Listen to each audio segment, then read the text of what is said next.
Les Écritures mentionnent une plante pour purifier les encadrements de portes, la peau et les maisons contaminées.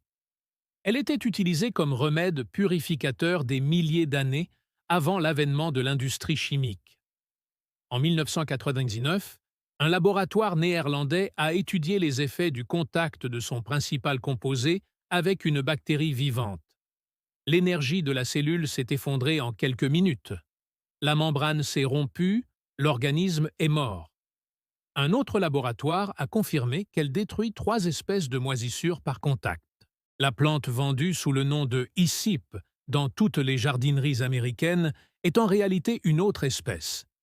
Voici celle qui l'a remplacée. Les archives débutent en 1988. Dans un article de recherche botanique, 2 chercheurs, Alexander Fleischer et Janeya Fleer, ont réalisé une prouesse inédite.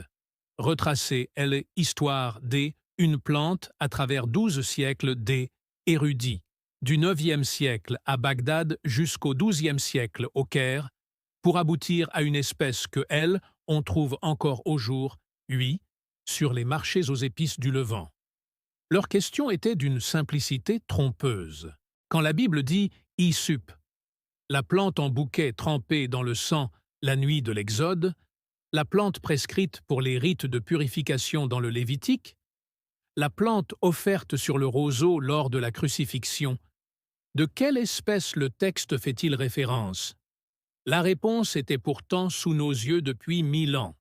Les Fleischers se sont fondés sur l'œuvre du rabbin Sadia Gaon, grand érudit de Bagdad, qui, entre 882 et 942, traduisit les écritures hébraïques en arabe pour les communautés qui en avaient besoin. Lorsqu'il arriva au mot Azov, le terme hébreu rendu par Oup dans toutes les Bibles en anglais, il ne fit aucune supposition. Il ne se contenta pas d'approximation. Il le traduisit par Zahatar, le mot arabe désignant une herbe culinaire spécifique que ses lecteurs connaissaient, utilisaient et consommaient déjà. 3 siècles plus tard, à 400 mètres au sud, Mimonade le confirma. Écrivant au Caire vers 1170, le médecin et philosophe affirmait que le terme utilisé dans la loi désignait simplement le zahatar, un ingrédient culinaire, et non un produit rituel exotique, un ingrédient sacré mystérieux ou une simple herbe de cuisine. C'était la même plante que les familles de Léventin cultivaient, séchaient et consommaient avec du pain depuis des temps immémoriaux. Les Flirs ont suivi cette tradition jusqu'à son terme actuel. L'azote est devenu zatar, puis origami, l'origan syrien, une plante vivace touffue, aux feuilles gris-vert tendres, aux tiges carrées et velues, et aux grappes de minuscules fleurs blanches à rose pâle qui dégagent un arôme entre l'origan et le thym lorsqu'on les froisse entre les doigts. Le jardin botanique du Missouri la répertorie désormais sous le nom commun de hyssip biblique. Et c'est là que l'histoire se complique. Entrez dans n'importe quelle jardinerie d'Amérique du Nord et demandez du hyssip. On vous proposera du Hyssipus ezenalis, une jolie plante ornementale européenne aux épis denses de fleurs bleu-violet. Facile à cultiver et à trouver, elle est vendue sous le nom de hyssip depuis des siècles. Elle n'a aucun lien avec le texte biblique. Elle n'est pas originaire du Levant. Elle ne correspond pas aux descriptions. Ce n'est pas la plante identifiée par Sadia Gion, ni celle confirmée par Mimons. La plante mentionnée dans la Bible était fonctionnelle, aromatique, antimicrobienne, utilisée pour fabriquer un outil et purifier. La plante que vous trouvez dans votre jardinerie est purement décorative. Et c'est à partir de la distance entre ces deux faits que l'histoire commence. Dans les collines de la rive ouest, les villages autour de Janine et de Naplouse, où les terrasses calcaires captent la lumière du matin. Le zaatar n'est pas une épice que l'on achète en pot. C'est une plante que l'on cultive. Les familles qui le font pousser l'appellent comme Sadia Gion l'appelait il y a 1000 ans, zaatar. Le terme désigne à la fois la plante vivante, l'origan, Oreganum syriacum, et le mélange qui en est issu. Feuilles séchées, broyées avec du sumac, des graines de sésame et du sel. Le Codex Alterarius, organisme international de normalisation alimentaire, reconnaît désormais officiellement l'origan, Oreganum syriacum, comme za'atar à feuilles larges et exige qu'il représente au moins 75% de la composante à feuilles larges dans tout mélange de za'atar standardisé. Il ne s'agit pas d'une simple tradition culturelle, mais d'une identité internationalement reconnue. Pourtant, bien avant que CEX n'établisse ces normes, ce savoir-faire se transmettait de main en main. Furiel Sodi travaille dans une coopérative féminine en Cisjordanie. On l'a vu écraser des feuilles de za'atar séchées et mélanger le tout à la main, reproduisant les mêmes gestes que sa mère et sa grand-mère avant elle. Il n'y a ni chaîne de production, ni broyeur industriel. Les feuilles sont séchées à l'air libre, émiettées entre les mains des palmiers, puis mélangées à du sumac et du sésame dans des proportions que les familles ajustent au feeling et au goût. Ce mélange n'a jamais été un luxe, mais un aliment de base au quotidien. On le tartinait sur du pain plat avec de l'huile d'olive au petit déjeuner, on le glissait dans les cartables des écoliers pour le déjeuner et on l'offrait aux invités en signe de bienvenue. Une fois séché, il se conservait longtemps, était riche en minéraux et poussait sans intrants achetés sur des terres marginales à flanc de collines où presque rien d'autre ne prospérait. Dans un paysage où les calories pouvaient être rares et les médicaments encore plus, le za'atar était à la fois aliment et remède. Cette double identité est essentielle pour la suite. Dans la médecine traditionnelle palestinienne, le za'atar était utilisé contre les maux de gorge et la toux, non pas comme complément alimentaire, ni comme thérapie alternative, mais comme le remède de secours qu'on donnait à un enfant rentrant de l'école avec la gorge irritée. Les familles ne faisaient pas de distinction entre l'herbe comestible et l'herbe médicinale. Elles percevaient la plante comme une entité unique aux fonctions multiples. Une vision du monde que les systèmes réglementaires modernes ont fini par scinder en catégories incompatibles: alimentation, médicaments et pesticides.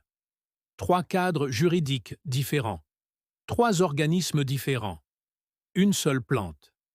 Les familles, qui écrasaient le za'atar à la main et le donnaient aux enfants souffrant de maux de gorge, ne pratiquaient pas la magie populaire. Elles appliquaient des principes chimiques qu'une série de laboratoires du XXe siècle allait confirmer. Tout a commencé par une question. Qu'est-ce qui permet précisément à cette plante de tuer les microbes? En 1999, à l'université Wageningen aux Pays-Bas, une équipe de recherche dirigée par AOL, IPW Ketz et UJ Smid a publié un article dans la revue Applied and Environmental Microbiology, la revue phare de l'American Society for Microbiology. Cette étude posait une question à laquelle personne n'avait encore apporté de réponse rigoureuse.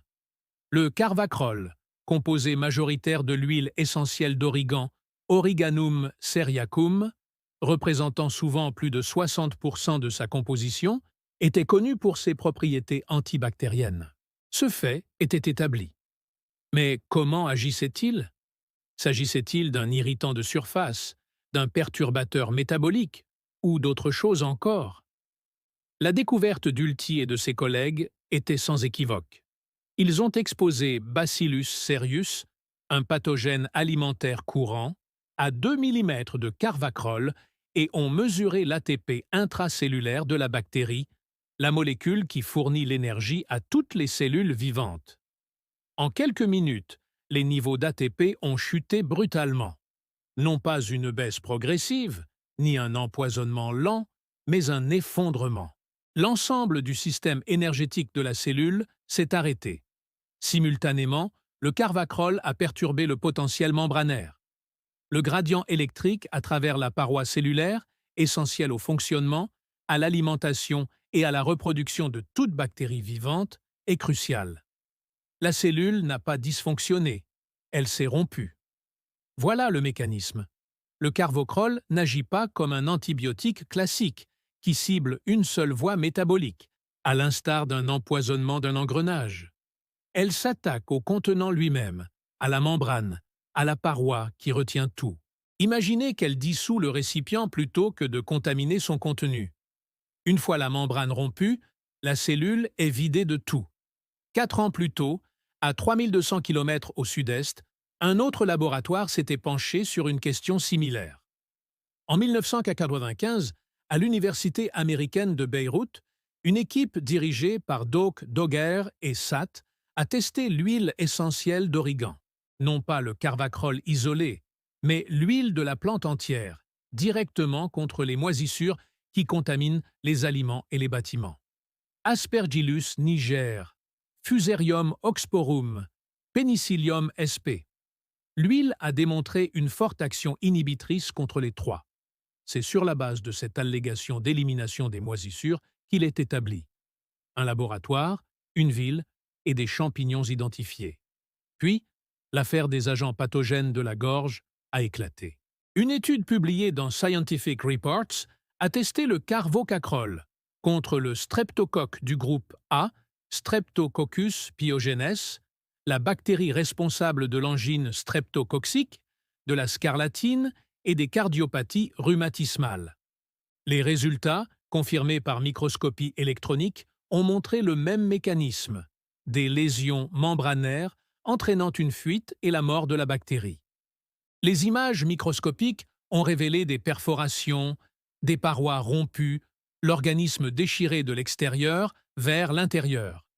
La Bible prescrivait une plante pour la purification rituelle, les encadrements de portes, la peau et les surfaces contaminées. Des milliers d'années plus tard, un laboratoire de Wageningen a mesuré les effets du principal composé de cette plante au contact d'une bactérie vivante. L'énergie cellulaire s'effondre, la membrane se rompt et l'organisme meurt. Il ne s'agit pas d'un remède traditionnel validé par une expérience empirique. Il s'agit d'un mécanisme d'élimination documenté par microscopie électronique. Puis sont apparues les données sur les superbactéries. En 2025, une étude publiée dans Frontiers in Pharmacology a testé les huiles essentielles d'origan et le carvopyrrole contre des isolats cliniques de SARM, Staphylococcus aureus résistante à la méticilline, une infection que les hôpitaux modernes tentent de contrôler en dépensant des milliards et qu'ils ne parviennent souvent pas à endiguer. L'association du carvacrol et de la tobramycine a permis de réduire la charge bactérienne du SARM dans un modèle murin d'infection et d'améliorer le taux de survie. Ce composé, issu d'une plante mentionnée dans la Bible, a redonné vie à un antibiotique inefficace contre les superbactéries que la médecine moderne peine à vaincre. Cette plante possède des propriétés chimiques qui altèrent les membranes bactériennes, rompent les parois cellulaires des moisissures et restaurent l'activité antibiotique contre les souches résistantes aux médicaments. On pourrait s'attendre à ce que cela soit célébré. Au lieu de cela, la cueillette a été classée, réglementée et, dans certaines juridictions, interdite. En 1964, Israël a promulgué la loi sur les valeurs naturelles protégées, un cadre de conservation visant à protéger les espèces menacées de l'exploitation commerciale. La liste initiale concernait la faune et la flore rares. Mais en 1977, un second groupe d'espèces fut ajouté. Ni des orchidées menacées, ni des arbres en voie de disparition. Il s'agissait d'herbes sauvages couramment récoltées, et la liste incluait explicitement le Syriacum de l'Oregon. La justification avancée était claire. Une récolte massive à des fins commerciales. Une analyse des politiques de conservation, évaluée par des pairs, précisait la zone géographique concernée. La récolte était principalement concentrée en Cisjordanie, avec exportation vers les Émirats du Golfe. La plante était arrachée des flancs de collines plus vite qu'elle ne pouvait se régénérer, et la réponse légale fut de criminaliser sa cueillette. Ce qui suivit ne fut pas une conservation abstraite, mais une application concrète de la loi. La juriste Rabia Egaraya a étudié les lois de protection de la nature et a représenté des cueilleurs palestiniens pris au piège d'un système qui criminalisait une pratique ancestrale de leur famille. Des poursuites s'ensuivirent. Des amendes furent infligées. Dans les documents judiciaires, une phrase semblait tout droit sortie d'un autre siècle. « J'avoue avoir commis une erreur. Je ne recommencerai plus. » L'erreur? Cueillir une herbe aromatique. Ces aveux furent extorqués au tribunal. Le crime? Avoir cueilli une plante que les grands-mères de l'accusé récoltaient sur les mêmes coteaux sans incident, sans permission et sans s'excuser, de mémoire d'homme. En 2019, l'Organisation de défense des droits Adelaide a adressé un courrier officiel demandant l'annulation du statut d'espèce protégée pour le zaatar et d'autres herbes sauvages. Elle arguait que la loi portait un préjudice disproportionné aux communautés dont les traditions culinaires étaient antérieures à l'État qui les poursuivait désormais. À ce moment-là, la chaîne d'approvisionnement était déjà structurellement fragilisée.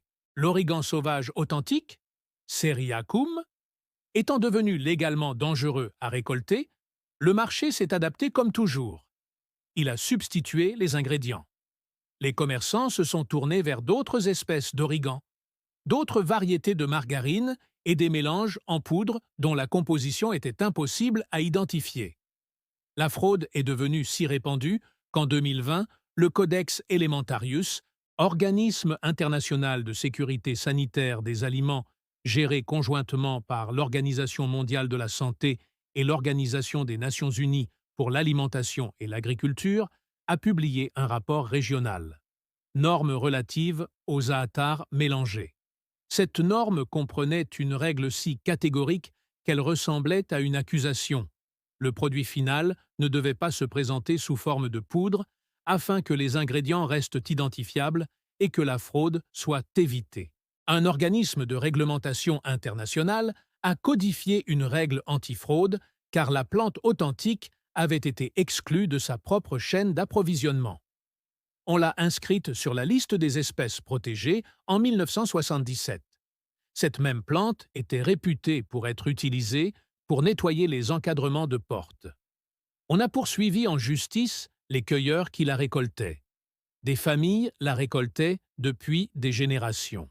On a extorqué des aveux au tribunal pour le simple fait de cueillir une herbe aromatique. On l'a remplacée par des substituts en poudre si frelatée qu'un organisme international de sécurité alimentaire a dû établir une norme exigeant que le produit ne soit pas réduit en poudre afin que les consommateurs puissent vérifier sa composition. Alors que la plante biblique était soumise à des restrictions, l'industrie mondiale des désinfectants s'est construite sur des produits chimiques de synthèse, enregistrés comme pesticides antimicrobiens sous la réglementation de l'EPA, et standardisés pour une utilisation à l'échelle industrielle. Et elle a continué de croître sans entrave. Le système n'a pas réussi à freiner Zaatar car il a échoué. Le système l'a étouffée car elle ne pouvait être brevetée, ni normalisée selon des spécifications industrielles, ni engendrer la dépendance nécessaire à une chaîne d'approvisionnement chimique. L'usine fonctionnait. Le problème n'a jamais été là. En 2004, en Cisjordanie, un homme nommé Nasser Abou Farara a accompli un acte que les 30 années précédentes de législation sur la conservation avaient rendu presque impensable. Il a mis en place une infrastructure commerciale pour la plante même, dont la cueillette avait valu des poursuites judiciaires. Abou Farha, plus connu sous le nom de Dr Nasser, a fondé Canaan Fairtrade, une entreprise palestinienne qui mettait en relation les petits exploitants agricoles des villages de Janine et d'Ablou avec les marchés d'exportation internationaux. Les cultures comprenaient l'huile d'olive, les amandes et le frêne. Mais le zaatar était le signal. Cette plante, autrefois criminalisée par un cadre juridique, était désormais certifiée commerce équitable et agriculture biologique et exportée à l'international. La plupart des cultures se poursuivaient exactement au même endroit qu'auparavant, sur de petites parcelles en terrasse cultivées par des femmes dans leurs jardins familiaux, où la plante n'avait jamais vraiment disparu. La loi avait rendu illégale la cueillette sauvage. Mais le savoir-faire, lui, n'avait pas disparu. Les femmes qui broyaient les feuilles de zaatar à la main, regroupées en coopératives, continuaient de le faire. Les familles qui le cultivaient sur les flancs des collines poursuivaient leur culture. En une seule génération, la plante est passée du statut de pièce à conviction au tribunal à celui de produit d'exportation, non pas parce que quelqu'un l'a redécouvert, mais parce que quelqu'un a bâti l'architecture économique nécessaire pour légitimer une pratique que les communautés n'ont jamais cessé d'exercer. En 2022, le cinéaste Jaman Mana a sorti Foragers, une œuvre que le MoMA PS1 a contextualisée comme un suivi de cueilleurs-cueilleurs poursuivis par des patrouilles de protection de la nature et des poursuites judiciaires.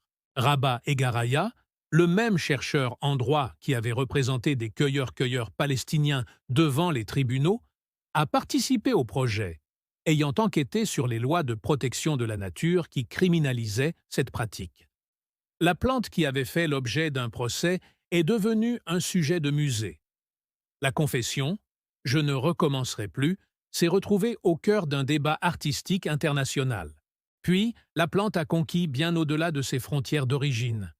En 2025, un article de recherche appliqué a fait état de ce que les auteurs ont présenté comme la première culture réussie d'origan, Origanum syracum, en milieu désertique, dans une ferme du Wadi El Natroun, en Égypte.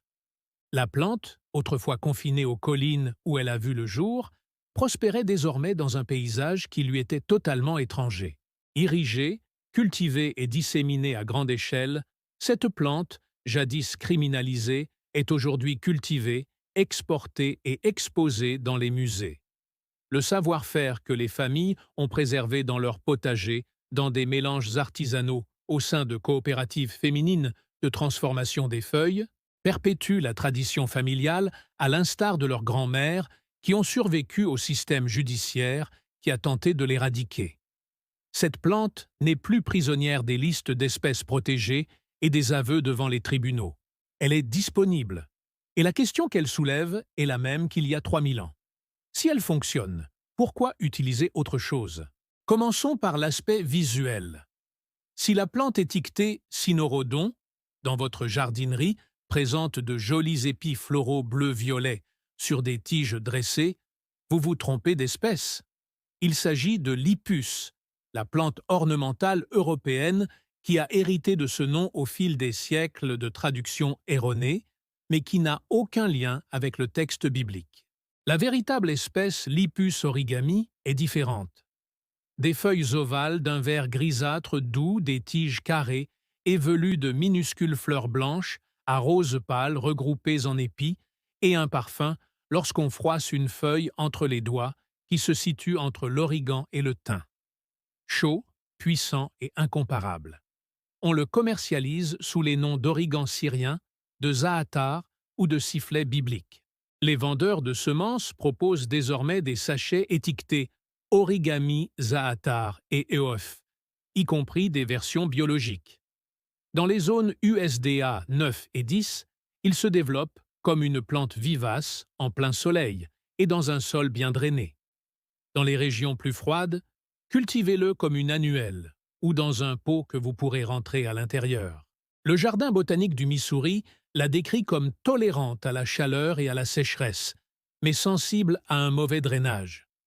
Offrez-lui un sol bien drainé, du plein soleil et un peu de négligence. Elle vous le rendra bien. En cuisine, le mélange traditionnel est composé de feuilles de zaatar séché, de sumac, de graines de sésame et de sel, à déguster avec du pain plat trempé dans de l'huile d'olive. Pour soulager les maux de gorge, la médecine traditionnelle consiste en une simple infusion de feuilles séchées dans de l'eau chaude, une pratique attestée dans la communauté palestinienne. Attention toutefois, le carvacrol figure dans la base de données des ingrédients aromatiques de la FEMA, avec un statut généralement reconnu comme sûr pour les usages aromatiques prévus. Cependant, l'huile essentielle concentrée diffère de la plante séchée. Les fiches de données de sécurité du carvacrol concentré contiennent des avertissements concernant les risques d'irritation cutanée et oculaire. Ne consommez pas d'huile essentielle pure et n'utilisez pas d'allégations thérapeutiques basées sur des études de laboratoire non reproduites lors d'essais cliniques chez l'humain. La présentation la plus juste est la suivante. Une plante utilisée depuis des siècles dotée de propriétés antimicrobiennes plausibles et d'effets ciblés sur les membranes confirmés en laboratoire et cohérent avec les fonctions purifiantes décrites dans ses plus anciens usages documentés. Il y a 3000 ans, un livre prescrivait une plante pour la purification, les encadrements de portes, la peau et les maisons insalubres. Les laboratoires modernes ont confirmé le bien-fondé de ces instructions. Sa composition chimique détruit les membranes bactériennes et élimine les moisissures. Associée à des antibiotiques, elle combat les souches résistantes. La plante a été interdite et ses auteurs poursuivis en justice. Elle a été remplacée par une autre espèce dans les jardineries et par des produits chimiques de synthèse dans les hôpitaux, mais elle n'a jamais disparu. Les familles ont continué à la cultiver. Les femmes ont continué à en broyer les feuilles. Les chercheurs ont continué à en retracer le nom. Et maintenant, vous savez de quoi il s'agit. La prochaine fois qu'on vous vendra une bouteille de désinfectant chimique, souvenez-vous qu'il existe une plante qui fait ce que la Bible lui attribue et que la science confirme. Abonnez-vous, partagez, cultivez le vrai hysope. Le savoir qu'ils ont tenté d'effacer est de retour, et il est à vous.